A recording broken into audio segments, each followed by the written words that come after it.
কেমন করে যাবো রে মেয়ে, কেমন করে যাবো আমার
সময়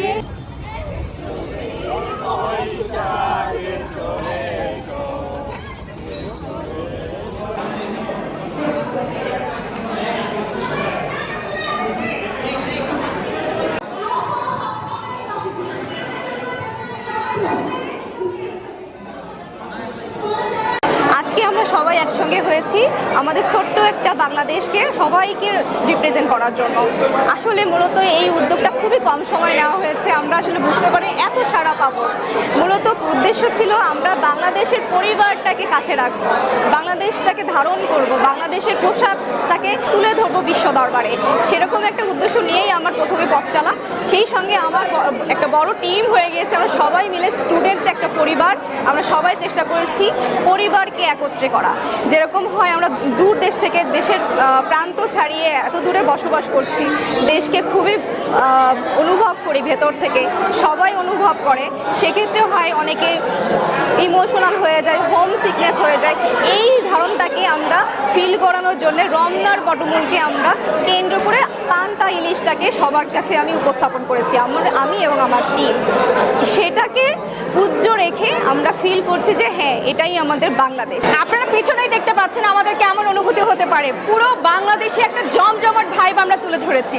সো আমার তো অসম্ভব আনন্দ লাগছে। দিবা কার্ড আমাদের সাথে আছে, আপনাদের সাথে আছে। তো আপনারাও আমাদের সাথে পরবর্তী প্রোগ্রামগুলোতে যুক্ত থাকবেন সেই কামনা করছি। Poila Baishakh, happy new year, all the best of life, best fishers. থেকেও বাংলাদেশে ফিল করতে পেরেছি এবং ফ্যামিলির একটা ফিল পেয়েছি এবং ইলিশ পান্তা এটা তো আছেই। আজকে আমাদের এই বিদেশে বসে আমরা যে একটা পয়লা বৈশাখের একটা ভাইবস পাচ্ছি, তাদেরকে অনেক ধন্যবাদ এত সুন্দর একটা সন্ধ্যা আমাদেরকে উপহার দেওয়ার জন্য। বৈশাখের সুরে সুরে বলতে হয়, মুছে যাক গ্লানি, মুছে যাক জরা।